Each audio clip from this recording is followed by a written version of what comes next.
parteras sí, ¿verdad? Sí, que estábamos de aquel lado. Sí, porque tú le dices a tus partes, tú participas mucho. Tú sí estás. Sí. ¡Ay, yo! Sí, me acuerdo. Sí, entonces, les pregunto porque en esa ocasión yo les explicaba a qué se refería lo que yo trabajo como hermenéutica contextual. Y en esa ocasión les decía que la hermenéutica es la interpretación de algo, una interpretación que viene del análisis de algo. En este caso la hermenéutica de la Biblia es interpretar la Biblia, pero valorando todos sus detalles como libro. No leerla con miedo de regarla porque es la Biblia y es la palabra de Dios, sino acercarnos sin miedo. Que la Biblia soporta que nosotros leamos y tengamos nuestras dudas y que algunas cosas nos perturben o que no nos hagan sentido, sin tener miedo de que vamos a ofender a Dios por tener dudas sobre lo que leemos. Bueno, ahorita que en la Biblia, ¿por qué dice o son diferentes Jehová y Dios? Son diferentes personas. Bueno, fíjate que por ejemplo ahí la hermenéutica nos diría, observa los diversos idiomas que puedes encontrar en la Biblia, ¿verdad? O sea, nos iríamos con la hermenéutica por el lado de todos los idiomas que están involucrados en la Biblia, desde los originales, que no son los mismos idiomas, no es el mismo único idioma para toda la Biblia, ¿verdad? Y que entonces, por ejemplo, en el Antiguo Testamento es hebreo y arameo, y de ahí se traduce hasta nuestra circunstancia en español. Y luego el Nuevo Testamento, ya lo que empieza con Mateo, Marcos y Juan, la segunda parte, el idioma original es primordialmente griego. Entonces, totalmente otra cultura, totalmente otras costumbres, dos tipos de idiomas diferentes de traducir. Por ahí nos iríamos. Pero también esa traducción depende de quién está traduciendo. Porque, por ejemplo, si estás traduciendo de un idioma a otro, te vas a encontrar con que no es que esta palabra no existe en nuestro idioma. O sea, la traducción no es limpia, no es transparente. Entonces, en algunos casos, lo que hace el idioma al que estás traduciendo es, pues, no esa palabra no existe en nuestro idioma, pero se acerca a esto. Y ya hicieron una elección, ¿verdad? Entonces, puede que tú encuentres Jehová, Yahvé, incluso la impronunciable YWU, y luego Dios, y luego el Santísimo, el varón de guerra, o sea, te vas a encontrar con la traducción de Dios con diferentes nombres, dependiendo a veces del libro y de las circunstancias. Pero la idea es que todas se están refiriendo a lo divino, a Dios, a cómo esa cultura entendía que Dios caminaba con ellos. Tenía el nombre, por ejemplo, de Abba, y Jesús quería enseñarle a la gente el lado tierno de Dios, que la gente no conocía. Ellos lo que conocían era un Dios de guerra, un Dios que te está vigilando siempre, a ver que pecas, y si pecaste te va a ir mal. O sea, y esa idea de ser perfectos, de ser puros. Y entonces Jesús quiere darles otra idea y le dice, llámenle papi, díganle papá, Abba Padre, díganle Abba. Pero va a haber otros libros en los que encontremos muchas historias de guerras, de conquistas, del pueblo buscando su identidad, y entonces ahí necesitas un nombre guerroso, bélico, ¿verdad? Un nombre que no muestre la ternura de Dios, sino que más bien el lado fuerte y guerrero de Dios. Y también los diferentes nombres de Dios van a depender del idioma original. Sí, es que como empiezo a leer, como yo te había dicho, y empecé a leer, que no es lo mismo. Y desde la vez pasada, pero ya se me pasó. Ahorita aprovechando la... Exacto. Y ya un ejemplo simple, no solo sencillo, sino simple, porque todo esto de los nombres de Dios es mucho más profundo.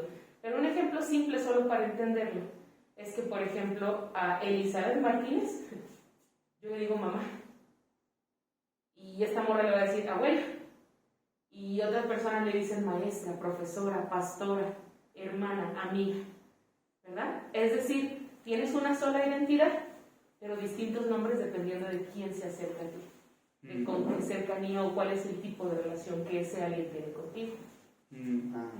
Aunque ella sí esencialmente Elizabeth Martínez, que los hebreos ni siquiera se atreven a darle un nombre, por eso lo de YWHW, como no, porque es Dios, el nombre de Dios debe ser impronunciable, no lo vamos a hacer fácil de pronunciar, y lo concebían como puras consonantes, ninguna vocal que haga sílabas fáciles.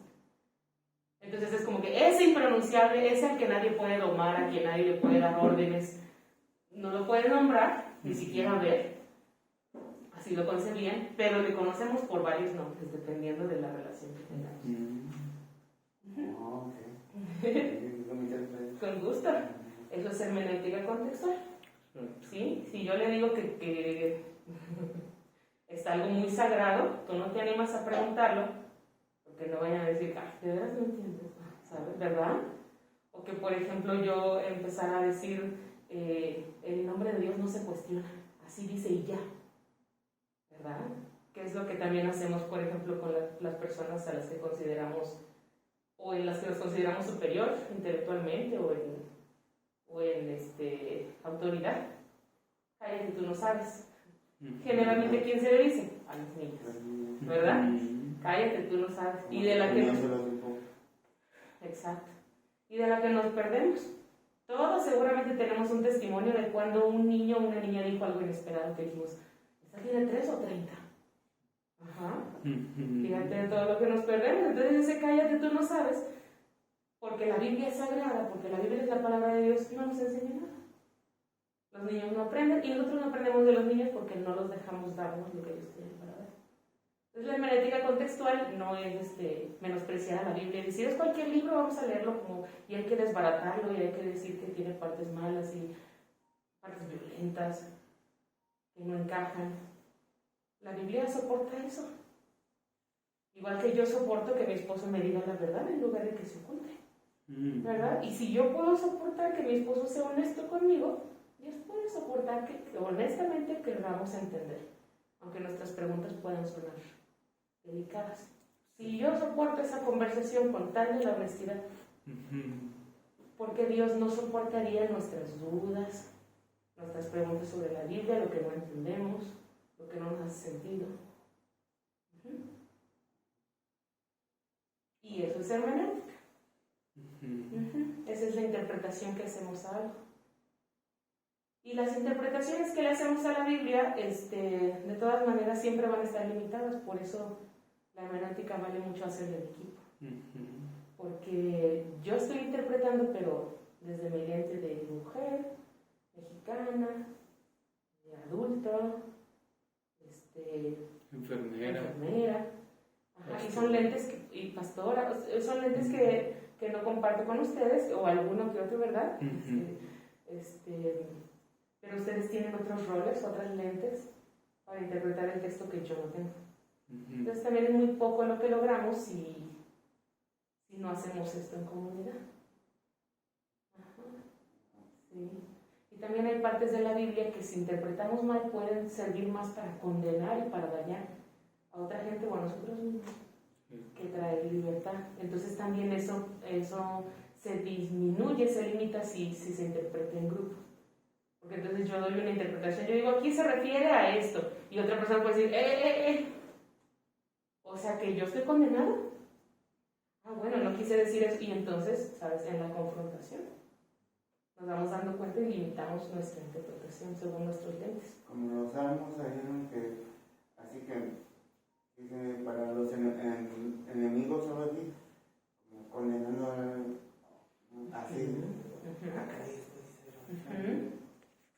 Exacto. Ahora, por ejemplo, ahí está mucha interpretación. Ambas situaciones, tanto saludable como no saludable, vienen por interpretación. El texto dice literalmente los enemigos.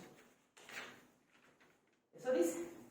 Pero también todavía depende de que yo que leo ese pasaje defina qué son enemigos y quiénes son los enemigos. Una pregunta. Ajá. Dice, ¿o no? ¿Enemigos o lofi? ¿Enemigos o lofi? ¿O qué dijiste tú, güey? ¿Enemigos qué? En Salmos. Salmos que los enemigos, así a veces, en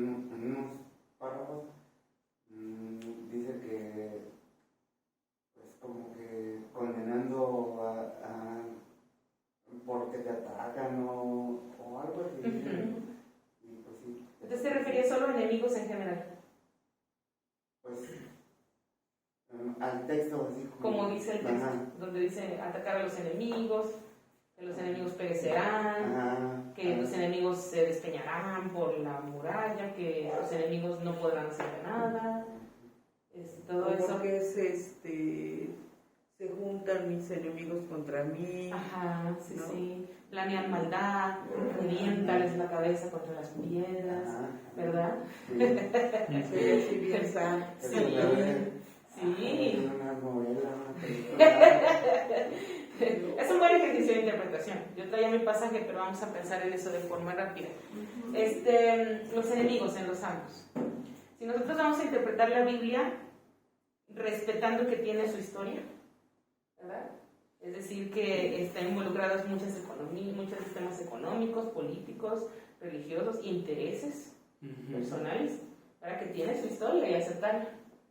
Ajá. Igual, yo no quiero que mi esposo esté conmigo porque ignora o decide bloquear de su mente mi pasado. Yo quiero que él conozca mi pasado, ¿verdad? Y que me quiera por mi pasado y a pesar de mi pasado. Es una relación más honesta. Es una relación más honesta también con la Biblia.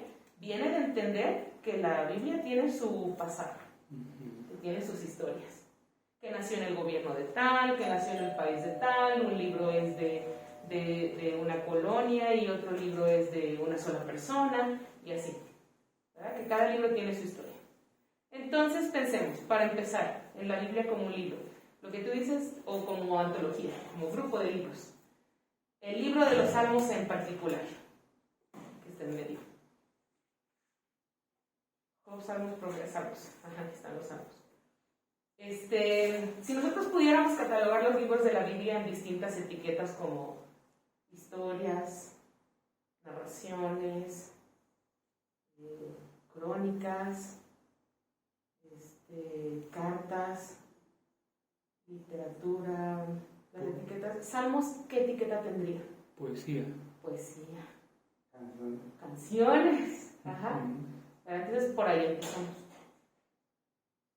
¿Cuál es su naturaleza? Su naturaleza es poesía y cantos. Entonces, ¿qué es la poesía? En sus propias palabras, ¿qué pueden decir de la poesía? O acerca de la poesía. No solo qué es la poesía, sino cuando escuchas poesía, ¿en qué piensas? Un homenaje, un escrito a una persona. Ok, homenaje. Sí, un homenaje. Todo se resume en esa principal, en la palabra clave que dijiste. ¿Y ibas a decir algo? Como que escuché tu...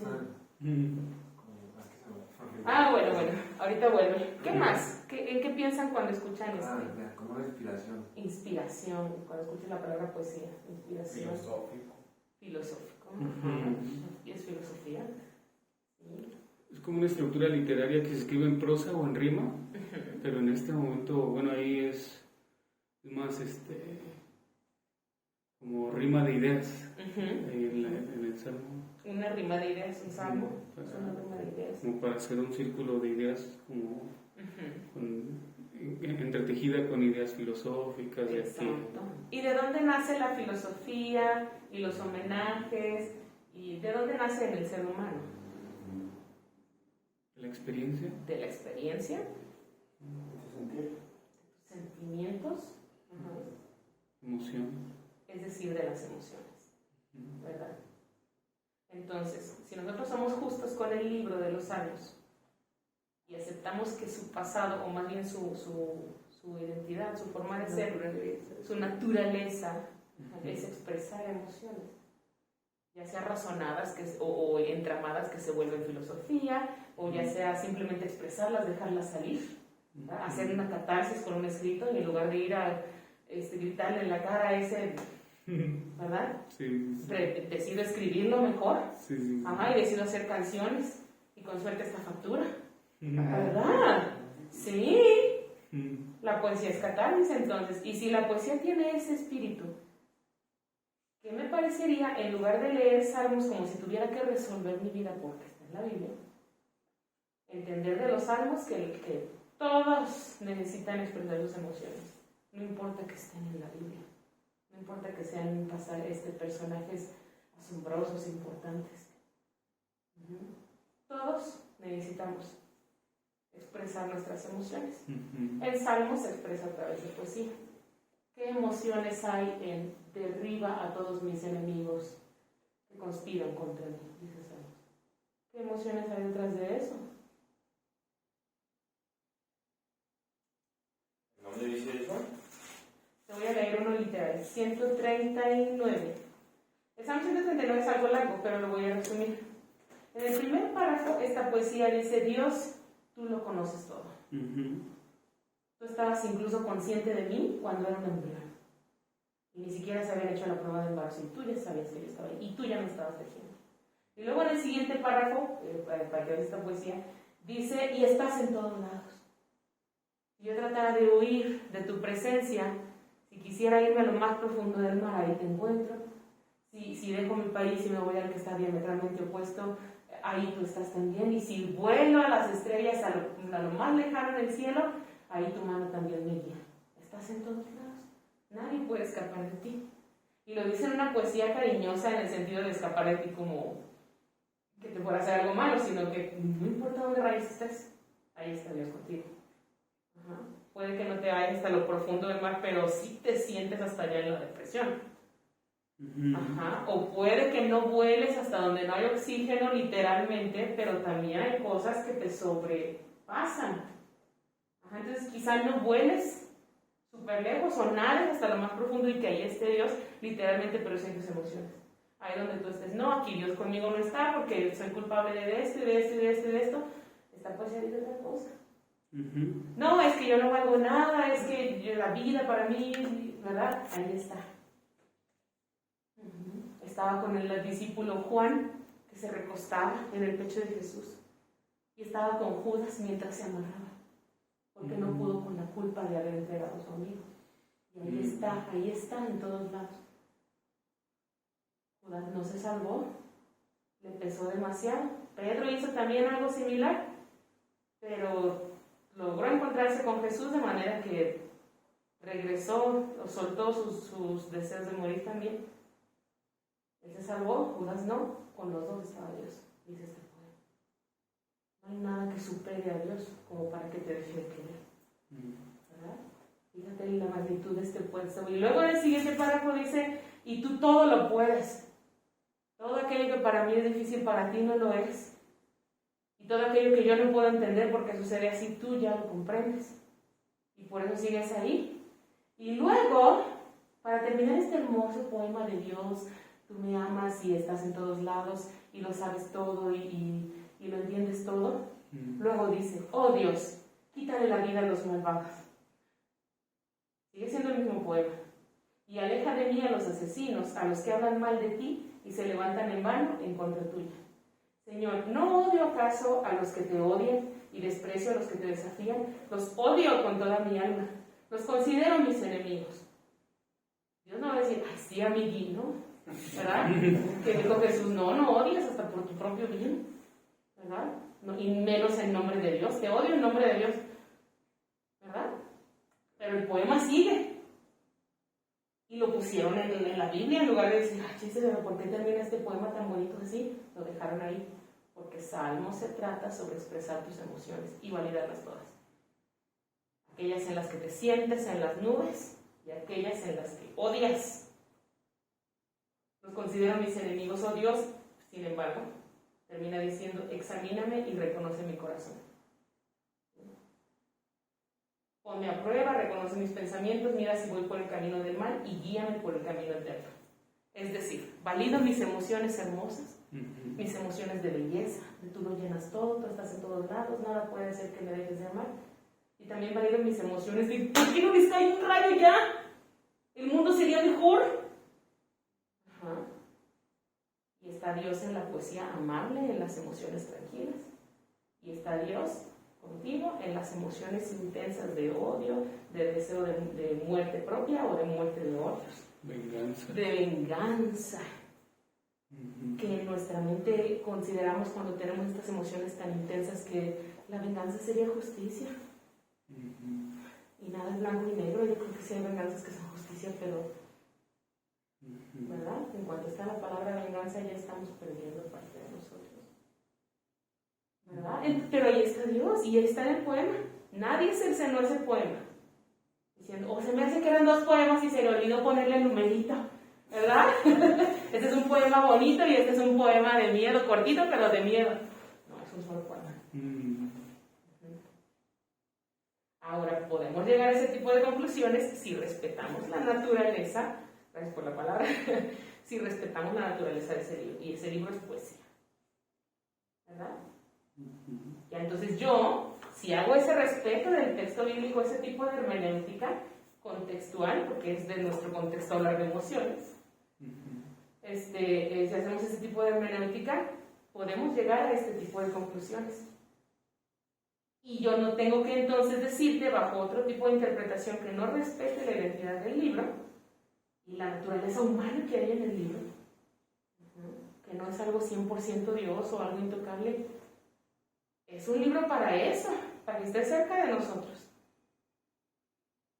Pero si yo voy a tratar de defender que es sacra, que está purificada, no es una palabra, que es pulcra, que no falla en nada, que es, ¿sabes? Perfecta, impecable. Exacto, impecable, perfecta. Acabada. Exacto.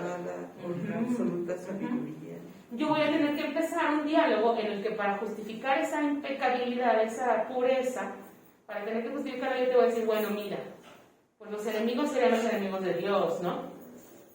Y si yo soy cristiana, entonces yo no soy enemiga de Dios, entonces mis enemigos son los enemigos de Dios, ¿verdad? O sea, pues los que no vienen a la iglesia, los que viven así o así su vida, a los que les ha pasado esto y lo otro, porque por algo les ha pasado. Entonces ya empiezan. Ponemos en una sola cajita la palabra enemigo y ahí. Exacto. Y yo desde mi mentalidad escucho la palabra enemigo y pues pienso en aquellos que me tocan y que de verdad, hijo, todos tienen alguien que... Todos tenemos a alguien, aunque sea uno. Yo tengo más de uno. ¿Sí? Sí. Entonces yo escucho la palabra enemigo y psicológicamente asocio esa palabra con una imagen. Mejor no les digo lo que me gustaría que les pasara. ¿Sí? Mejor no les digo. Pero si me atrevo a decir eso es porque casi te lo platico. Y sentiría placer de decirte lo que me gusta. ¿Sabes? Yo voy a aceptar mis emociones. Y estoy más cerca de enseñarte que tienes enemigos y que hay personas delante de ti que deben ser tus enemigos. Y siembro más la posibilidad de que desarrollemos ese tipo de rabia. Y que leamos esos salmos pensando en ellos y que acumulemos esa rabia. Y seguro son enemigos de Dios. Pero está chido esto que dice Liti porque, bueno, lo voy a poner así, a ver si no se oye raro, pero pensamos a veces en esta cuestión porque nos pone la idea de un Dios que aguanta vara, ¿no? Y que, como dices tú, si yo aguanto una conversación dura con mi compañero, con mi compañera, Dios aguanta también una conversación dura en la que incluso a veces es necesario, para no dañar, agarrar a Dios de cubo de basura y mejor escúchame tú a decirlo a otro, pero donde se nos ayuda de alguna manera uno a reconocer que tenemos sentimientos de todo tipo y que a veces es sano sacarlos de nuestro sistema y no simplemente decir porque soy tal o cual no lo digo o porque soy tal y cual se lo digo a todo mundo. Entonces, tener también ese espacio donde Dios es un espacio de contención emocional, donde podemos decir esas cosas que necesitamos decir, no para que sean validadas, sino para que, como dices tú, salgan de nosotros mismos y podamos liberarnos de eso malo que sentimos, ¿no? O bueno, de ese dolor, de esa furia, de esa rabia y poder pensar o evaluar qué hacemos con esa rabia, o qué hacemos con esa indignación, o qué hacemos con esa declaratoria de enemistad, ¿no?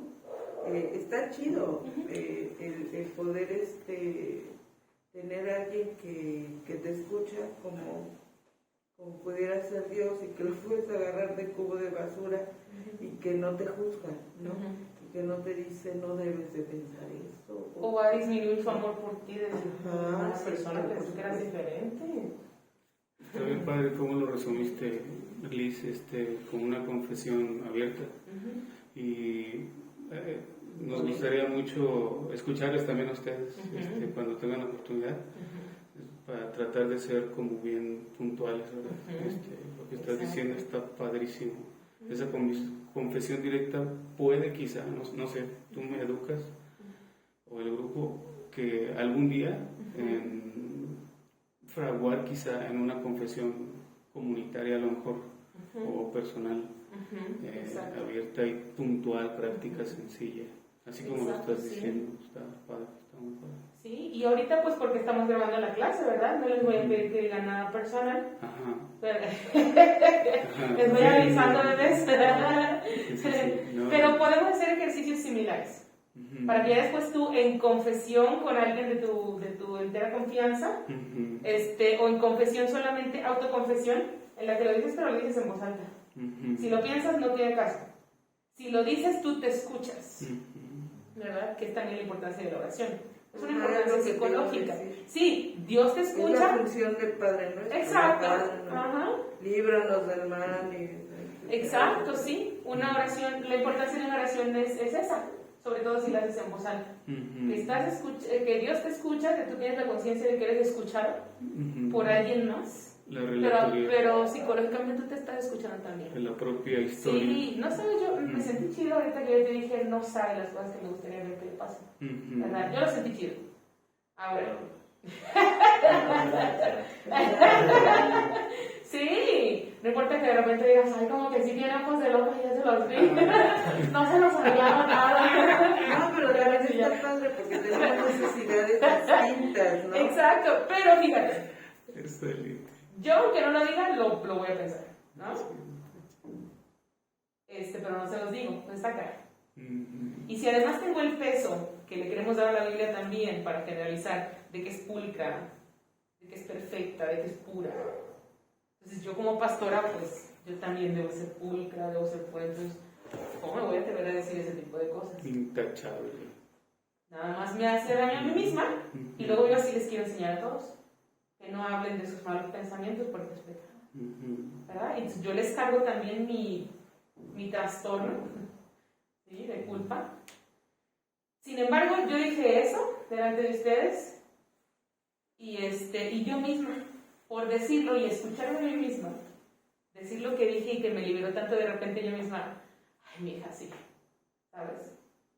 No como desacreditándome, sino como yo misma calmándome eso, por haberme escuchado a mí misma, por haber visto su rostro, que era de escucha hacia mí.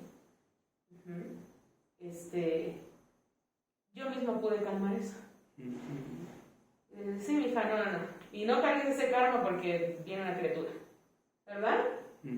Pero yo tuve que decirlo en voz alta. Si no, aquí seguiría esa persona otra vez en mi mente. Ya lo dije, ya. Que es la idea de interpretar así la Biblia. Ya lo comité. Exacto, sí, muchas gracias, sí.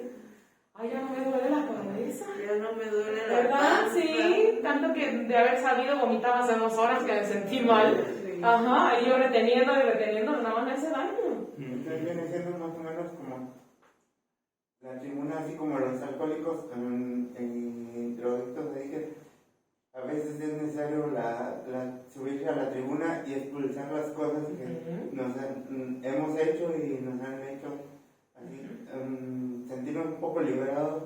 Y así, bueno, así es como veo ahorita lo que está diciendo. Por supuesto, es algo terapéutico, y si lo ponemos así, entonces, subirte a la tribuna, ya sea literal o sea simbólica, ¿verdad? Como yo ahorita que ya me subí a la tribuna y ya senté eso. Y eso que fui muy general, ¿verdad? Fui muy general.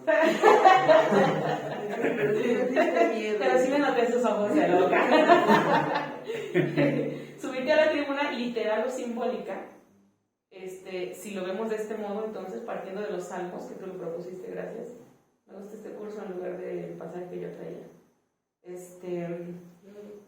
Yo me subo a esa tribuna y bajo esa sensación de que los salmos quieren empujarnos a expresar, a decir, y que no nos van a censurar, ¿verdad? Y otra cosa ya son censurables. No es lo mismo que yo venga y lo diga y que no me censuren, a que yo vaya y lo haga y tampoco me censuren, ¿verdad? No lo voy a hacer, eso es censurable, pero esto no es censurable si estoy en el espacio correcto. Y en la tribuna uno se supone que está en el espacio correcto. Te van a escuchar sin juzgarte. Te van a escuchar para sentirse identificados contigo. Y para reconocer en ti que aunque tú traigas una historia, aunque tú no pudieras traer una historia derrotada, de repente alguien diga, wow, pero qué valiente que lo digas, y tú, de veras, soy valiente. ¿Sabes todo lo que viene con eso de expresar? Entonces, es lo más importante de Salmos, por ejemplo, en este caso. También esa es otra idea chida, ¿no? Porque luego nos dicen, ay, que tu lugar seguro, que que lo otro, que aquello. Y pensar que también la divinidad, ese Yahvé, ese Dios, ese puede ser ese lugar seguro, donde puedes decir, mentar madres y todo, y no pasa, o sea, está ahí tu lugar seguro, y ese lugar seguro no te juzga, ¿no? Exacto, que tú puedas decir esto en una oración. Y que de hecho cumple con la confidencialidad, la doble confidencialidad. Cumple con todo eso. Cumple con todo lo sí. Ya con que, mira, si no tienes alguien, que todos debemos poder tener alguien de carne y hueso, si no puedes tener todavía alguien con quien tú puedas hacer ese tipo de liberación. Por ejemplo, aquí están mis ángeles. Por eso ellos no se asustaban, ¿verdad? No más por eso, porque ya no te creo. Sí, pero si yo no los hubiera identificado, por lo menos debo empezar con ese alguien Dios, el nombre que sea, ¿verdad? Que yo sé que no me juzga, que por el principio de esta poesía lo sabe todo de ti y no ha huido. Qué cosa más maravillosa, que alguien lo sepa todo de ti, que Dios sepa a lo que yo me refiero cuando hablo de forma general, y que no me haya rechazado. Y si puede estar conmigo, y si me puede seguir amando, y si puede seguir escuchándome sin a mí, conociendo mi vida, puede estar con cualquiera. Yo no soy quien para decir, este es enemigo de Dios, a este no lo escucha, a este no lo escuchan, a este desea el mal. Esa persona, de la que te digo, pero con esa me conformo. ¿No es cierto? Esa persona, una persona como yo. ¿Verdad? Ya lo vacié, ya lo dije, entonces ahora ya viene el otro. Una persona como yo. También necesita esa luz, también tiene su propio pasado, también. Ajá. Y así pasas por todas las emociones. También Dios es espacio de seguro. Ajá, sigue también siendo seguro. Dice que me diga, me dices una cosa y luego otra. Por fin, ¿le lanzo fuego o no le lanzo? Ajá, no, pues síguelo diciendo mi vida. Y es una cosa muy asombrosa, y podemos llegar a ese tipo de conclusiones si hacemos esta hermenéutica del contexto. Respetamos que este libro es de poesía, y que este otro libro solo quiere narrar historias, y que este libro lo hizo una persona que estaba encerrada, que estaba en cautiverio, que era esclava, y este otro libro lo hizo una mujer, y este otro es pura historia de pueblo que nació antes de que existiera la escritura, y luego ya alguien trató de escribirla, y pues bueno, tenemos lo que logró escribir, ¿sabes? Si vamos a respetar la naturaleza de cada uno de esos libros, en lugar de estar diciendo que la Biblia es un libro simple, estamos respetando su pasado.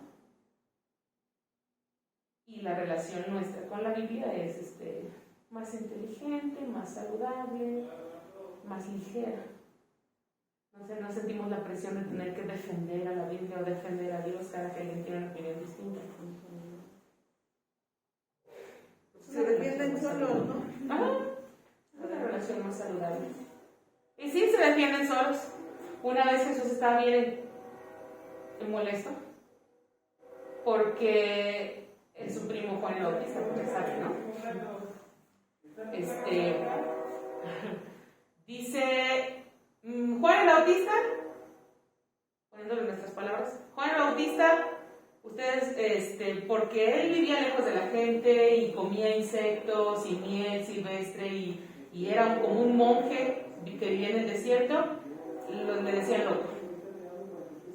Y yo, que hago lo contrario, que me junto con mucha gente, aunque a ustedes les pese gente de dónde, y como y bebo y hago bromas y estoy entre el pueblo, también me critican. A nadie les da gusto. ¿Qué tipo de maestro, qué tipo de líder quiere? Él porque se recluye está loco, y yo porque estoy rodeado de gente, también estoy loco. Que nuestras obras decidan, que nuestras obras muestren quién tiene razón. Entonces, siempre va a haber ese tipo de contradicciones y las vamos a encontrar en todos los libros.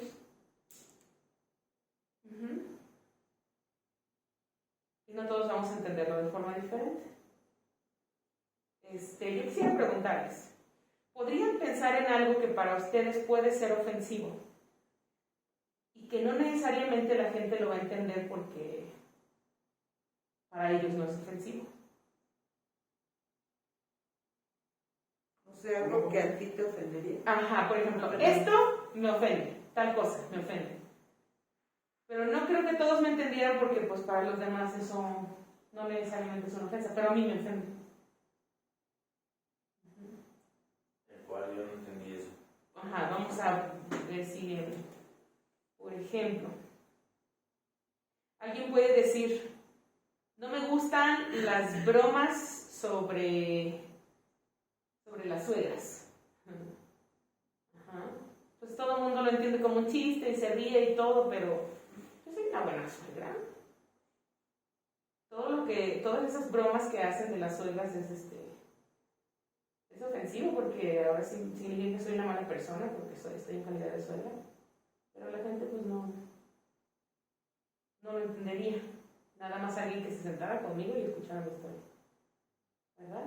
Nadie me ha preguntado por qué no me río en esos chistes, se ríen y ya, pero para mí es ofensivo, para los demás no. Por ejemplo.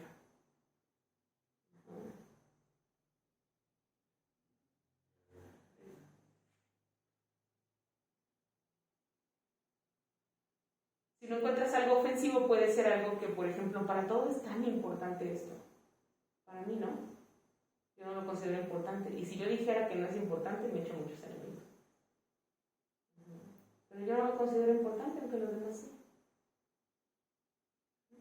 Para que podamos identificar en nuestra vida cotidiana en qué situaciones la hermenéutica está haciendo su trabajo, estamos interpretando de forma diferente.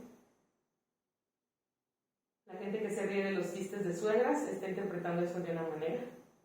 Y la gente que no y que se siente ofendida con esos chistes,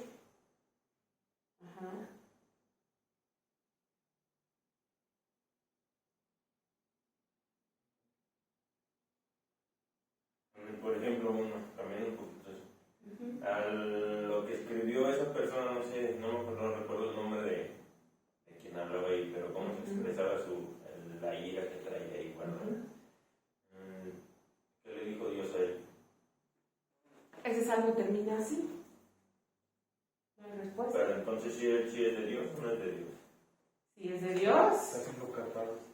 está haciendo catarsis y sigue siendo de Dios. Si lo relaciona. Catarsis es. Exacto, catarsis es cuando algo revienta. Cuando algo revienta y pero finalmente todas sí las lo da. emociones negativas enviadas hacia el otro. Bueno, ahí por ejemplo. Se supone que Dios es bueno, ¿no? O sea, bueno, Dios se supone que es, omnipotente, ¿no? O sea, como puede ser bueno, como puede ser malo, ¿no? Él tiene toda la ira y todo el derecho de hacer las cosas como él gusta. Pero una persona humana humano que está irradiando energías negativas a alguien más, ¿cómo se hace llamarse? Por ejemplo, usted ahorita lo sacó, lo traía guardado, estuvo bien, ya descansó, a nadie que le hizo mal eso, ¿verdad que no? Pero alguien que esté irradiando una vibra negativa todo el tiempo y le dice llamar de Cristo. Exacto. Que esa persona en realidad, o sea, personalmente yo tengo ese problema. Sinceramente yo no comparto las mismas creencias que todos ustedes. Pero tengo ese problema con esas personas. Y lamentablemente muchas personas que más se dicen, no, es que yo soy más de Cristo, no, es que te ponen a Cristo siempre, pero pinche violeta que te cargas con el respeto de la palabra. Bueno, el respeto a ustedes, la palabra no se Sí, obliga. y la neta yo tengo un problema con esas personas. Y mis creencias son bien distintas, sin embargo, hasta a veces digo, bueno, o sea, con todo respeto, soy un pendejo que a mí me sucede que mis creencias son totalmente distintas, pero intento ser como que buena persona. ¿Pero qué onda con esas personas? O sea, es algo que yo Sí. digo. En primer lugar, agradecer la confianza, bueno, porque es un espacio que se está reconformando y reconfigurando a través de lo que somos nosotros, y esto es parte de lo que somos en este momento, que nos están abrazando con todo lo que hay dentro. Algo que he detectado en lo poquito que nos conocemos, sin palabras a veces, en otros grupos también, es que como que tenemos antecedentes, todos, ¿verdad?, con algún grupo cristiano. Y esos antecedentes a veces no son muy buenos. Me he topado en estos 20 años que yo he elaborado con testimonios que tú dices, ahorita yo te estaba escuchando porque hay gente afuera, pero Rolando no está, entonces no puedo abrirles ahorita, pero te estaba escuchando aquí en las escaleras. Y decía, tiene mucho sentido de base lo que está diciendo Manu, porque hemos sido lastimados profundamente por interpretaciones que han sido de intereses ariscos y que son personales, pero que no se han trabajado para que no se queden enquistados y haciendo daño, como este sentido, ¿no?, de gente que se autoproclama como enviado de Cristo o de quien sea, de Dios, de algún bien, pero que su testimonio no tiene como un proceso. Lo que dice nuestra maestra Lisane está fabuloso, porque nos dice, no hay respuestas fijas. Cada ser humano responde distinto a los estímulos externos e internos con los que ya uno ya está trabajando y remordiendo, ¿verdad? Tiene que tener uno mucho la valentía de saber que el filtro con el que está tratando un libro, llámese santo, llámese privado, tiene que ver también con sus propias enfermedades y con mis propios defectos. No me puedo poner por encima de nadie y tengo que trabajar por propia salud para entonces empezar a compartir en comunidad.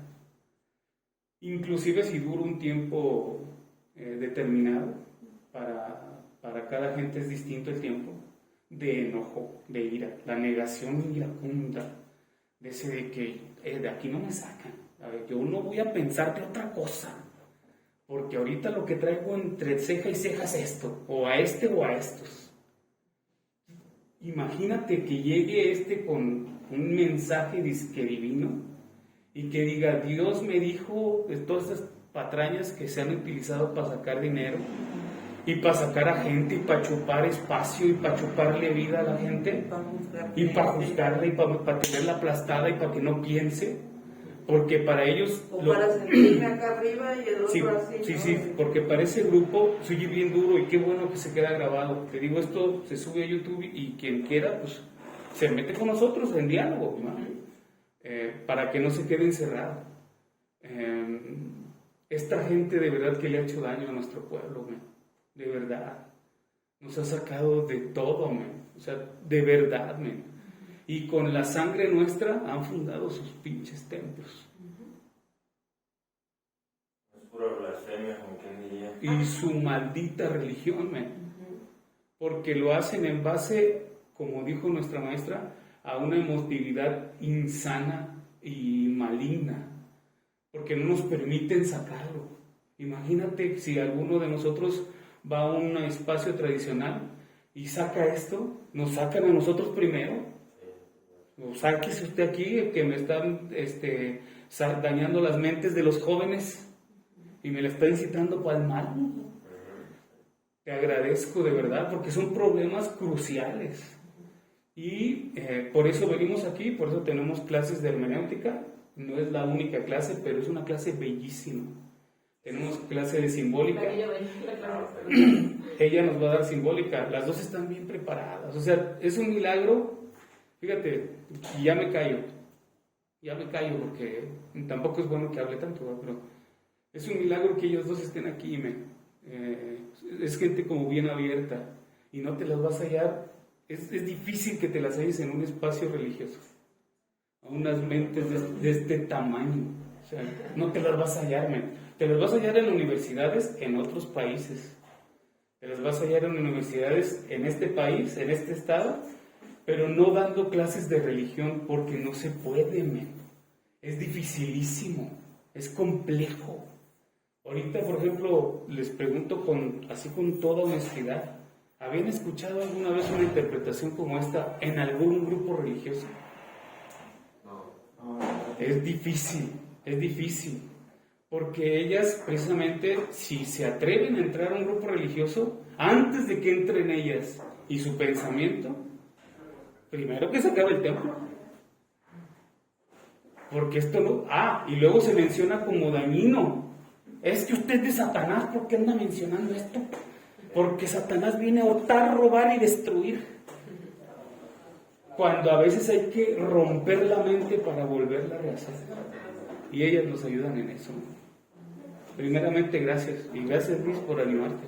Seguimos. Y te agradezco este aporte porque entonces podemos identificar cómo, dependiendo de cómo interpretemos algo, puede, ya lo veníamos diciendo, dependiendo de cómo interpretemos algo, podemos traer libertad o podemos traer opresión.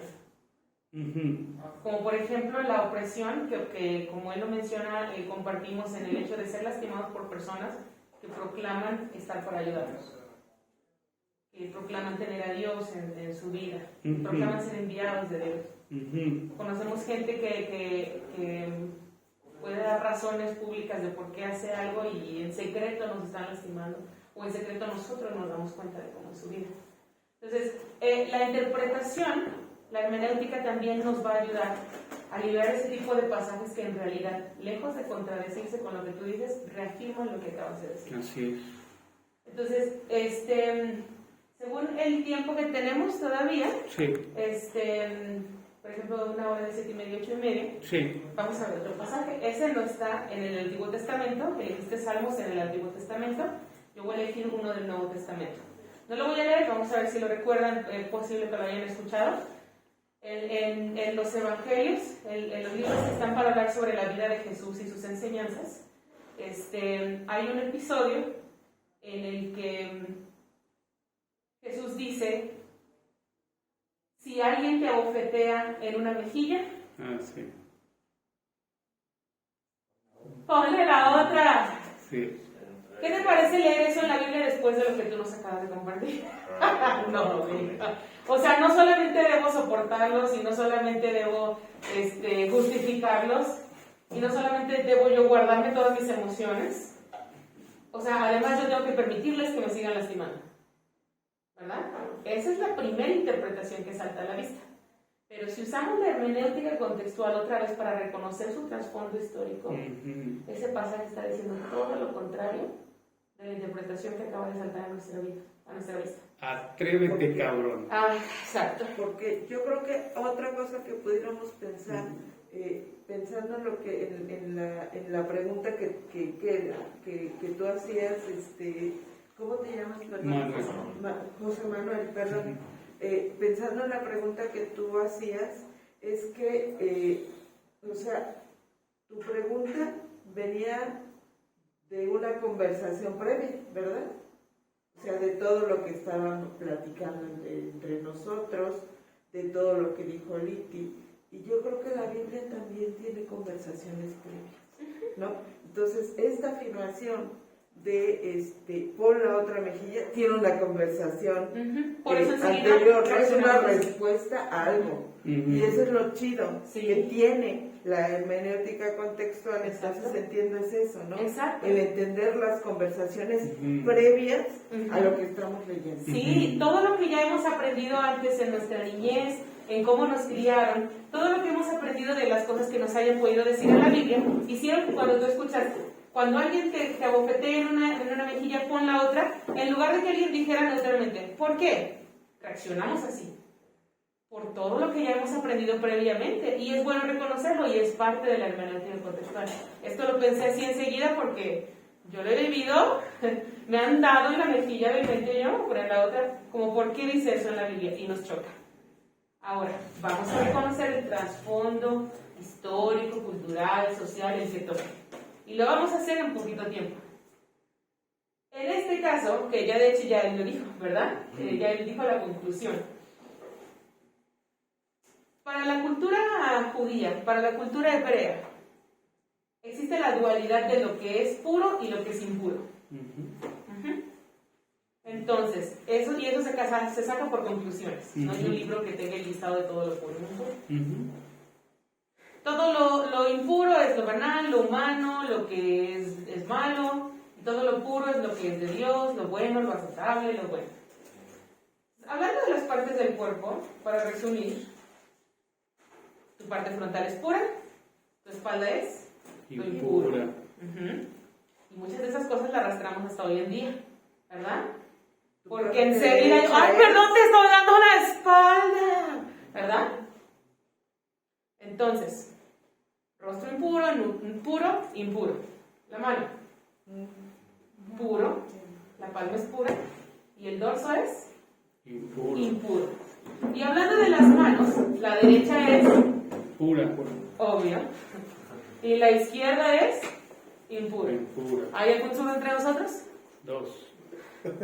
Tiene una experiencia tremenda. ¡Tremenda! Al respecto, la otra vez me lo platicó y dije, o sea, en esos años no inventé. Sí. No. Entonces, la derecha es pura, la izquierda es impura. Y de las manos, la palma es pura y el dorso es impuro. ¿Sí? Muy bien. Pero el dorso, ¿por qué? Simplemente por dualidad. La palma es lo más claro, lo más protegido, y el dorso impuro. Hablando de los lados de la mano. No, el dorso de la mano. El dorso de la mano. La parte Sí, la parte de afuera. como que la parte que está más expuesta. Exacto, adentro puro, afuera impuro. Derecha pura, izquierda impura, etc. Bueno, aquí nos quedamos con las manos porque ahí viene entonces esa interpretación, esa hermenéutica. Sí, si alguien se atreve a darte una bofetada, ponle la otra mejilla, no significa sígueme lastimando. Fíjate muy bien. Perdóname. Pero voy a Pero, ¿y va a ser con la diestra o con la...? mira, vamos a pensar de forma directa. Con la derecha o con El la rostro de la izquierda. única preocupación es como... Bueno, no es cierto. Supongamos que yo soy precisamente una de esas personas que tú estás mencionando. Que cumple con el perfil de funciones. O sea, porque cuando que dice catarsis y me sentí mejor no significa que ya le tengo menos mejor. Que no tengo que trabajar con eso. Ahí está. ¿Sabes? Entonces, pero yo soy una de esas personas que se predica muy santa, que cumpla las reglas, que nadie tiene nada malo que decir de mí. Si le voy a soltar un bofetón, ¿con qué mano se lo voy a soltar? Con la buena. La derecha. No, porque la derecha es la pura.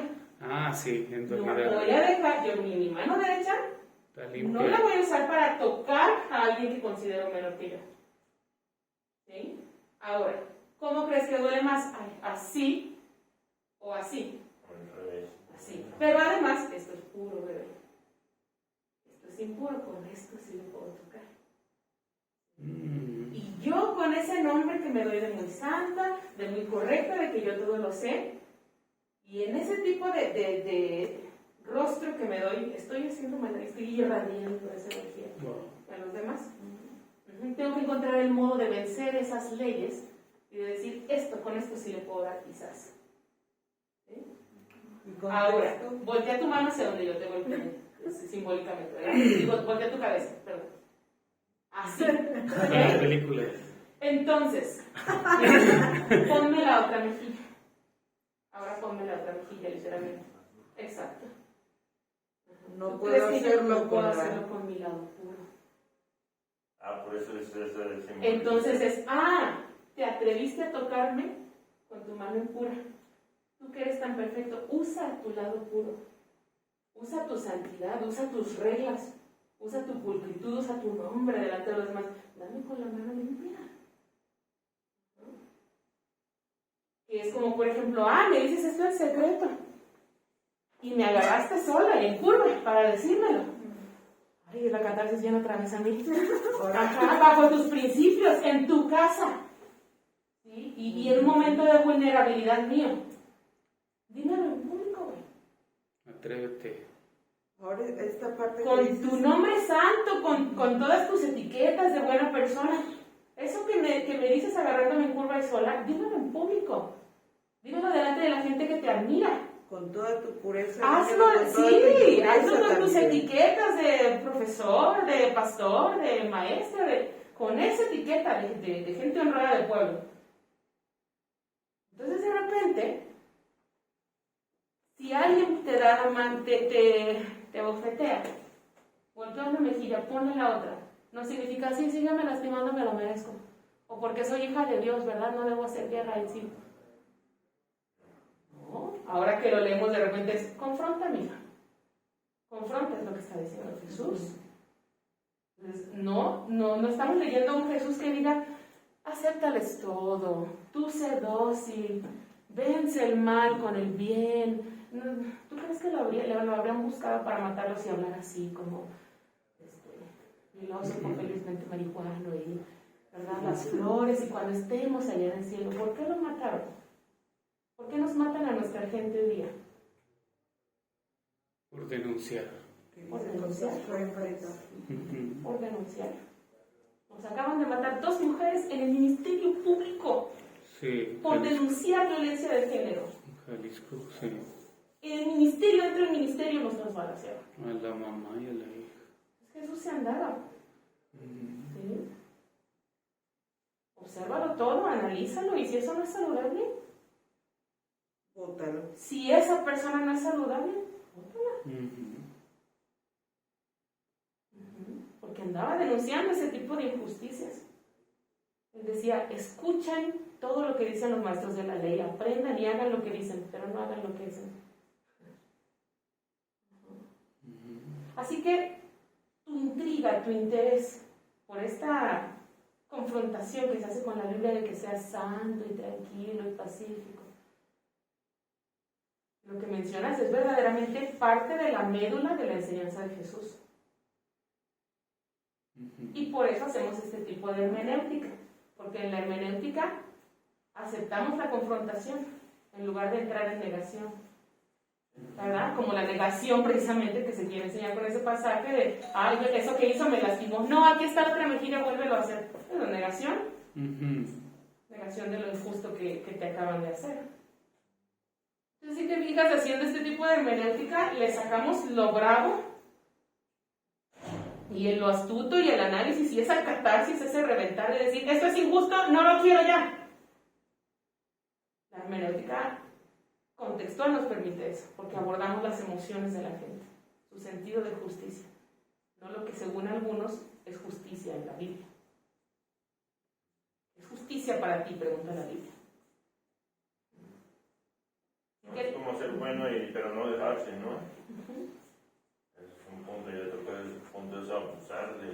Y es que también si vas a ser bueno con tu prójimo, necesitas primero ser bueno contigo mismo. Y parte de ser bueno contigo mismo es protegerte del daño de otros, alejarte de los que te hacen mal. ¿Sí? Bienvenida, Chivo. Buenas noches. Hay que amarse, amar al prójimo como a ti mismo, dice otro pasaje muy popular. Que es lo que menos hay, ¿no? Ajá, amar al prójimo como a ti mismo. Es decir, primero autoestima y autorrespeto y después, por consecuencia, respetas y estimas al otro. Así es. Ujú. ¿Alguien tiene alguna pregunta o algún otro comentario acerca de hermenéutica o de lo que hemos trabajado ahorita?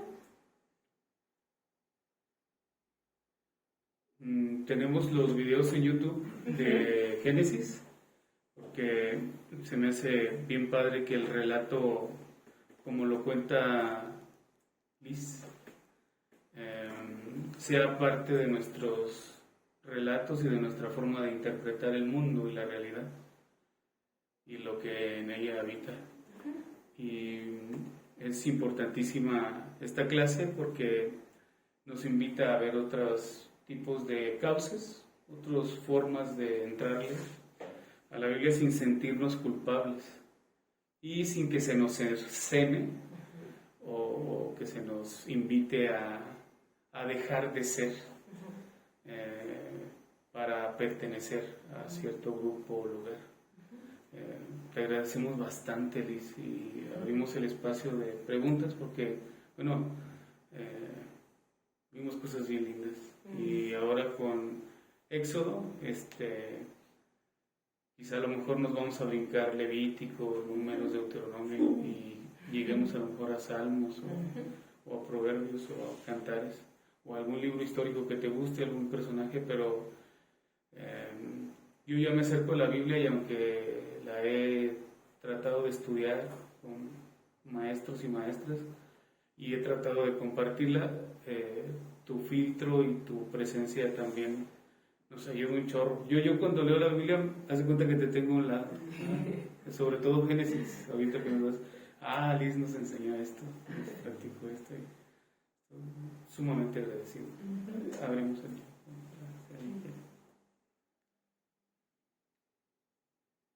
Básicamente las dos preguntas que ya hicieron, más bien dirigieron el tiempo, ¿verdad? Porque empezaste con los salmos y tú lo empezaste, tú fuiste con el nombre de Dios y los salmos. Ajá. Y tú con la interpretación que damos sobre la imagen que una persona que ostenta o que se identifica como seguidor de Dios o cristiano de verdad. Ajá. Además, como comenta, lo que preguntamos lo especificas bien chido, bien padre, que no te queda duda. Cierto. Qué bueno, porque me tomé mi tiempo, ¿verdad? Sí. Lo más de la hora. Muchas gracias. Gracias, Leti. Bueno, vamos a tener un espacio de coffee break. Trajimos galletitas, por ahí hay otras amenidades para que se prepare su cafecito, y en lo que estamos tomando nuestro café tenemos nuestra clase con Isaac para salir temprano, ¿le parece? Luego tenemos esa libertad de estar aquí echando papita y ¿sí está bien, Isaac? Y yo no había preguntado. No, pero sí. Para terminar temprano y esperemos que hoy a las 10:30 ya nos estemos yendo a nuestras casas. Además, así es como le encanta a él, también por eso pensé que no le habías preguntado. Sí. Estamos conscientes de que le gusta. Sí. Entonces, nos traemos nuestro cafecito y aquí tenemos la clase con usted. Sí, justo estaba estructurando qué vamos a hacer ahorita, pero lo tengo ya. Excelente. Gracias. Gracias, Leti. Gracias.